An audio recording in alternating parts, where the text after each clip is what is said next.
Bismillahirrahmanirrahim. Assalamualaikum warahmatullahi wabarakatuh. Waalaikumsalam.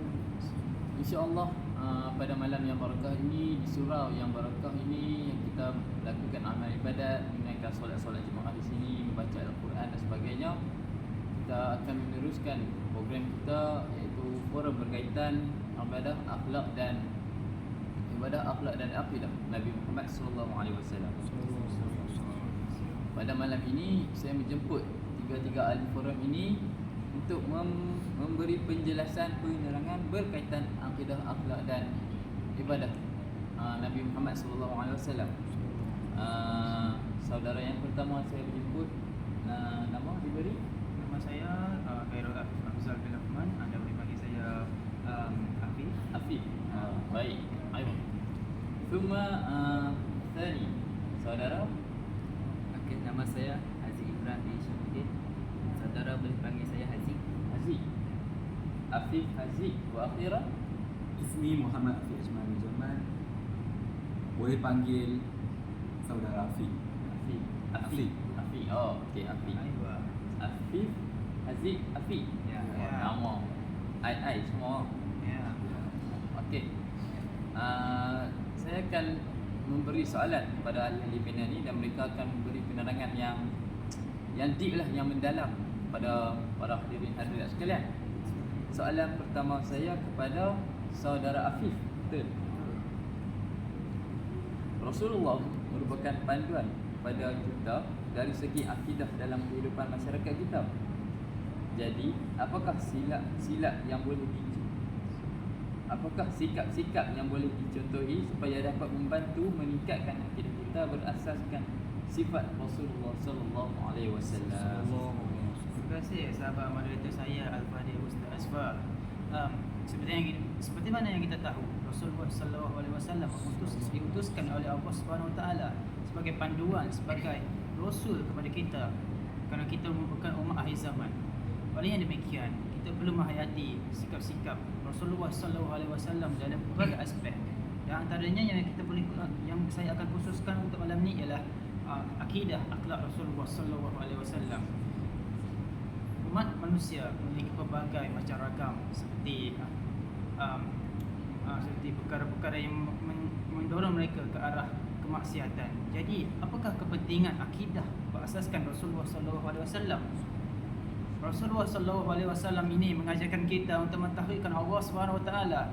Kita ni memiliki sebuah falsafah, iaitu perlu memiliki perkara yang boleh kita gapai melalui akhlak Nabi Muhammad sallallahu alaihi wasallam.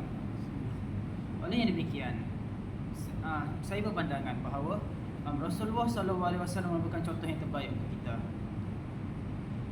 Rasulullah sallallahu alaihi wasallam mengajarkan kita untuk mentauhidkan Allah Subhanahu Wa Taala, dan kita perlu mengikuti apa yang diajarkan oleh baginda. Kita mengambil konteks manusia. Apakah sebab manusia diciptakan oleh Allah Subhanahu Wa Taala? Allah Subhanahu Wa Taala menciptakan manusia untuk menjadi khalifah di muka bumi. Kita merupakan seorang khalifah, bukan disebabkan oleh lantikan oleh orang-orang atasan yang boleh menyebabkan kita menjadi khalifah, bukan. Tapi kita perlu mengambil konsep yang mana Allah Subhanahu Wa Taala ni menciptakan hamba-hambanya, iaitu manusia, untuk menjadi seorang khalifah di muka bumi. Kita sebagai manusia perlu memiliki falsafah dan juga memiliki perkara yang boleh diamalkan dalam hidup. Kerana kita merupakan seorang pemimpin, kita perlu menerapkan sikap disiplin dalam diri kita. Kita akan satu hari nanti, sahabat saya laki-laki ini akan menjadi suami kepada ketua keluarga bagi isteri-isteri kita, anak-anak kita pada masa hadapan. Jadi sebab itulah kita perlu menerapkan sikap-sikap yang terpuji dalam diri kita. Akidah yang mempandukan Rasulullah sallallahu alaihi wasallam merupakan suatu perkara yang perlu dihayati. Kita memiliki rukun negara. Kita sudah belajar sejarah di sekolah menengah, di sekolah rendah. Kita digalakkan untuk menghayati rukun negara, iaitu kepercayaan kepada Tuhan. Apakah konsep kepercayaan kepada Tuhan, hadirin sekalian yang saya hormati? Kepercayaan kepada Tuhan ni bagi kita merupakan seorang Muslim. Muslim merupakan orang Islam yang menyembah Allah Subhanahu Wa Taala. Jadi apa guna kita tidak menghayati rukun negara kita ini? Rukun negara dibuat oleh kerajaan Malaysia untuk menerapkan sikap-sikap terpuji bagi diri kita. Oleh yang demikian, Rasulullah SAW telah mengajarkan kita bahawa agama Islam adalah agama yang benar, seperti dalam surah Ali Imran ayat 19. Inna dina inda wahil Islam, sesungguhnya agama yang diredai oleh Allah itu merupakan Islam. Jadi oleh itu saya berpendapat bahawa sikap akidah, maafkan saya, akidah yang perlu kita pupuk dalam diri kita adalah berpandukan Rasulullah SAW merupakan sangat berharga bagi kita, kerana Rasul kita merupakan petunjuk, role model kepada kita untuk menjadi yang terbaik. Kerana sebab itulah manusia perlu menghayati sikap-sikap yang terpuji dan sikap-sikap yang ada pada Rasulullah SAW. Itu saja. Okey, itu saja daripada saudara Afiq.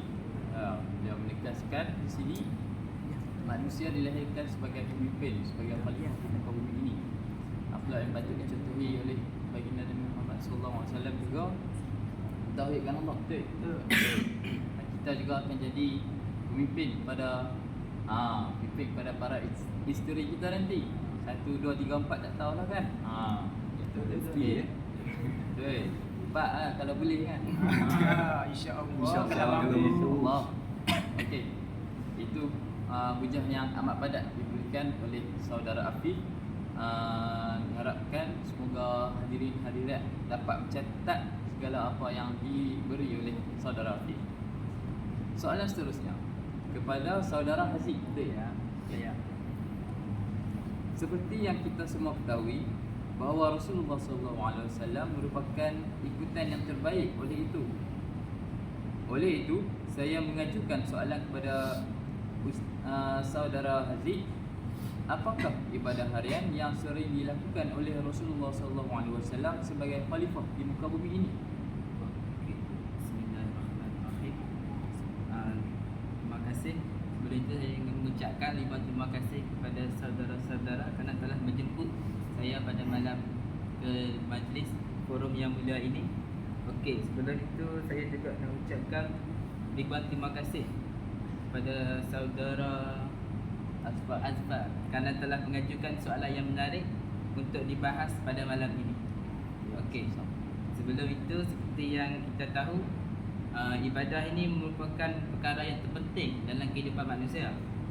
Tujuan manusia dijadikan adalah semata-mata untuk beribadah dan memperhambakan diri kepada Allah Subhanahu Wa Taala.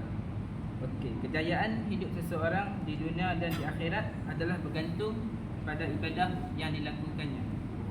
Okey, hari ini kita antara ibadah yang sering dilakukan oleh Rasulullah SAW ialah berzikir. Kita semua sentiasa berzikir kan? Ya. Kenapa dikatakan berzikir? Kerana berzikir ni tidak pernah putus dari lidah Rasulullah SAW dengan memuji nama-nama Allah yang indah setiap masa. Seperti yang dikatakan, seperti yang difirman antara firman Allah dalam surah Ar-Ra'd ayat 28, iaitu allazina amanu wa tatma'innu qulubuhum bi dzikrillah alla bi dzikrillah tatma'innul qulub.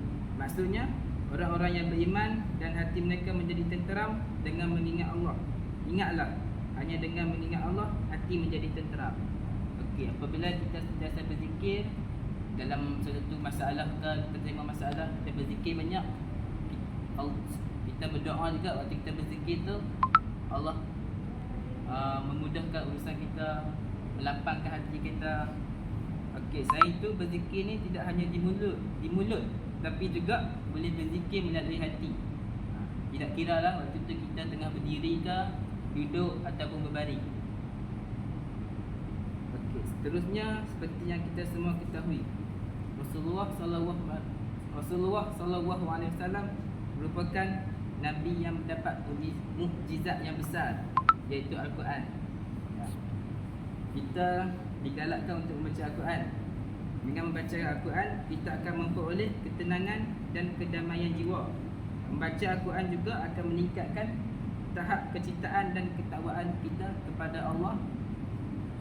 Seperti sabda Rasulullah, iaitu bacalah Al-Quran kerana sesungguhnya Al-Quran akan datang sebagai pemberi syafaat bagi pembacanya. Okey, yang terakhir sekali antara ibadah yang sering dilakukan oleh Rasulullah dan menjadi ibadah utama tiang agama Islam, iaitu mengerjakan solat. Okey, kita digalakkan untuk mengerjakan solat berjemaah. Kenapa solat ni sangat penting? Kerana dalam banyak-banyak ibadah, kebanyakan ibadah yang Allah Subhanahu Wa Taala berikan hanyalah melalui ayat. Tapi bila solat, Rasulullah dijemput oleh 2 orang malaikat dan bertemu dengan Allah Subhanahu Wa Taala dan diberikan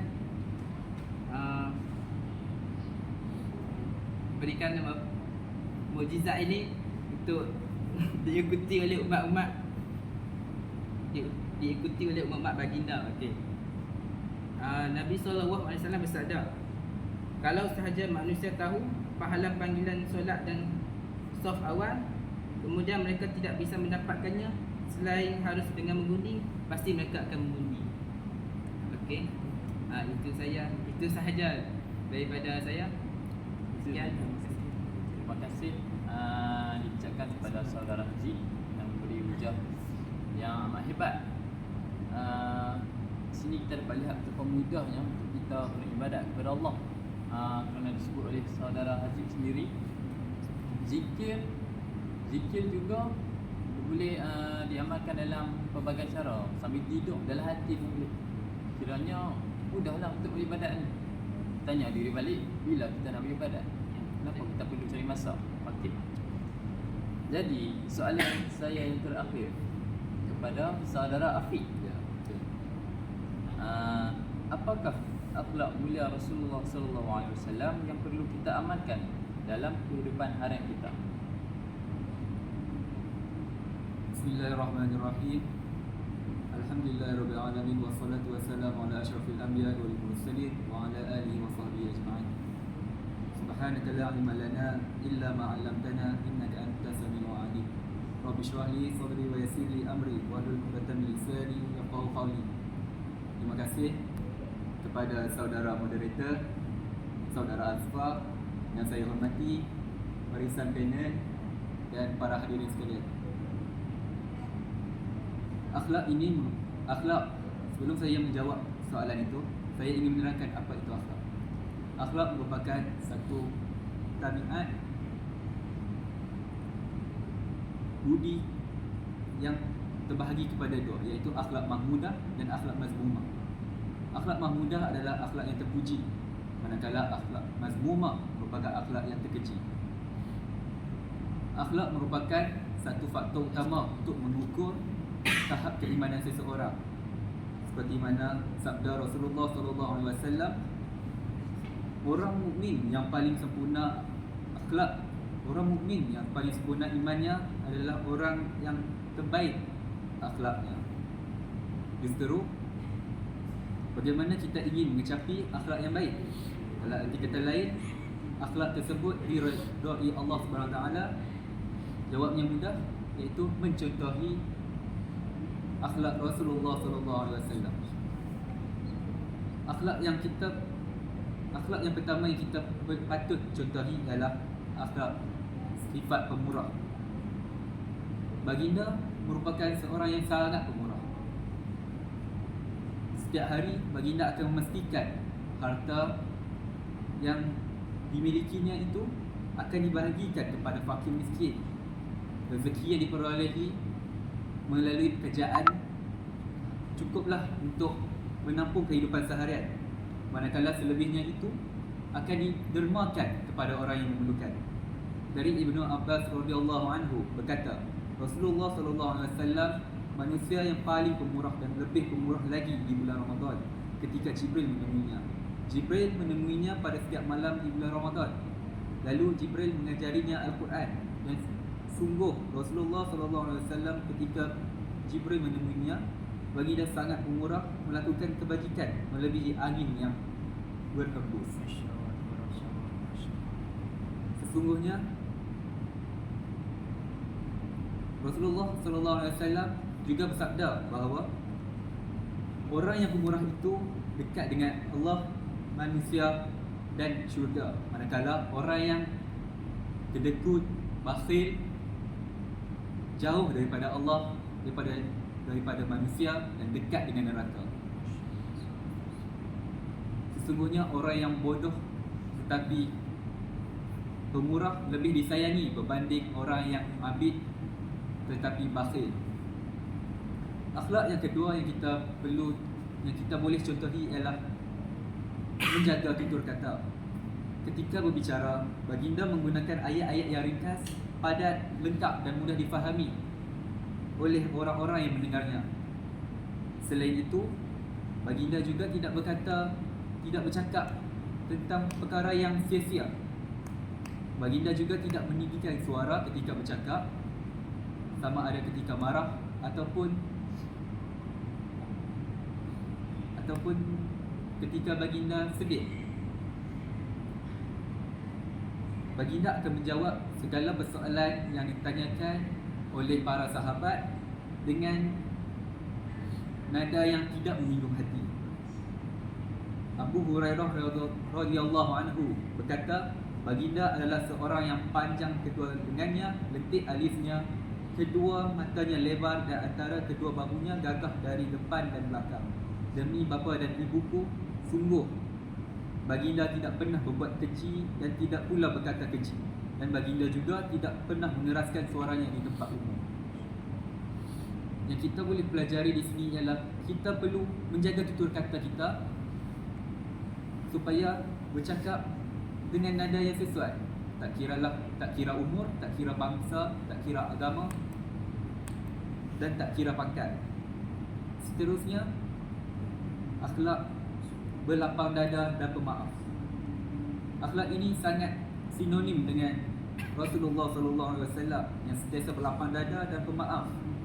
Saya tertarik untuk menceritakan satu sirah di ketika suatu perang, seorang tentera musyrikin mengugut baginda dan tentera muslimin dengan berkata, siapakah di antara kamu yang dapat menyelamatkan engkau dari pedangku? Maka mereka menjawab, Allah. Jawab Rasulullah sehingga menyebabkan tangan musyrikin itu gemetar dan pedangnya terjatuh. Kemudian baginda mengambil pedang tersebut lalu berkata, siapakah kini yang dapat mempertahankan engkau daripada tu? Tentera musyrikin itu menjawab, ambillah nyawaku dengan cara yang baik.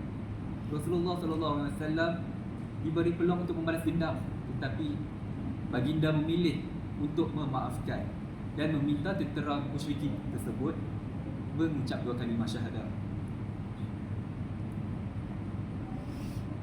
Isteri baginda Aisyah radhiyallahu anha berkata, baginda Rasulullah SAW adalah orang yang paling mulia akhlaknya, tidak pernah berlaku keji, tidak pula mengatakan kata-kata kotor, tidak buat gaduh di pasar dan tidak pernah membalas dengan perkara kecil yang serupa. Akan tetapi baginda merupakan seorang yang pemaaf dan pengampun. Akhlak yang terakhir yang kita boleh mengambil iktibar dan teladani ialah berkasih sayang sesama manusia. Rasulullah SAW sayang sangat akan umatnya, walaupun tidak pernah berjumpa, walaupun tidak pernah bersua. Baginda sering mengatakan bahawa baginda juga meringankan waktu solat daripada 50, kalau tak silap saya, menjadi 5 kerana tidak menginginkan umatnya terasa terbeban. Betapa sungguh Rasulullah sayangkan kita.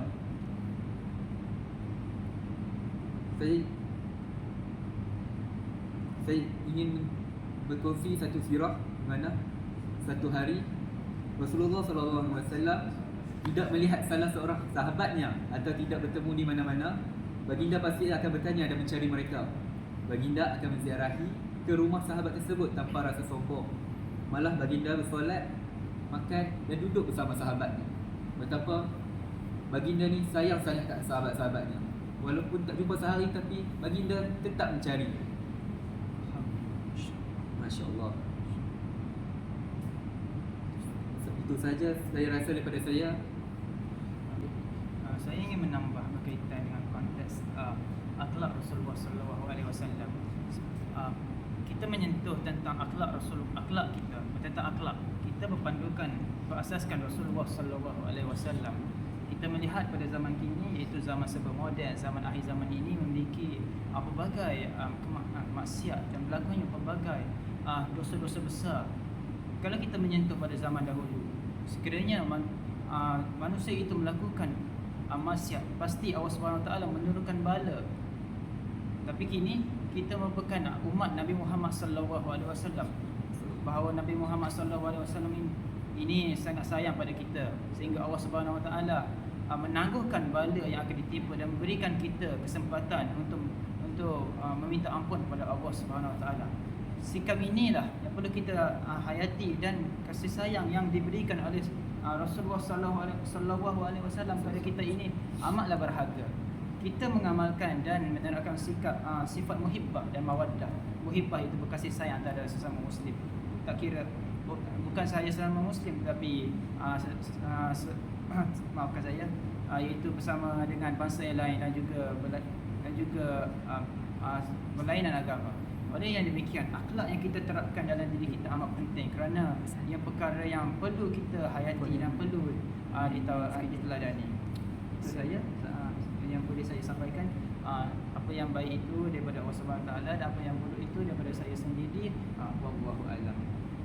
Terima kasih kepada saudara Afiq dan saudara Afif kerana memberi hujah yang mantap, diberi oleh saudara Afiq, malah ditambah lagi oleh saudara Afif dengan hujah-hujah mereka yang begitu hebat.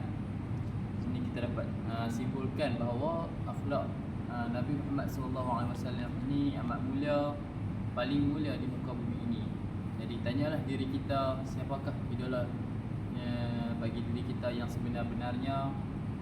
Adakah akhlak kita ini seperti akhlak Nabi Muhammad SAW atau hanya sekadar nafsu semata-mata? Itu sahaja perkongsian untuk forum pada kali ini. Kami ingin menangguhkan program ini kepada masa akan datang. Semoga para hadirin hadirat mendapat pengisian yang amat bermakna, banyak dan sebagainya, setelah diberi oleh penerangan dan hujah kepada ahli-ahli panel kita. Wabillahi taufiq wal hidayah. Wassalamualaikum warahmatullahi wabarakatuh. Wallahu a'lam.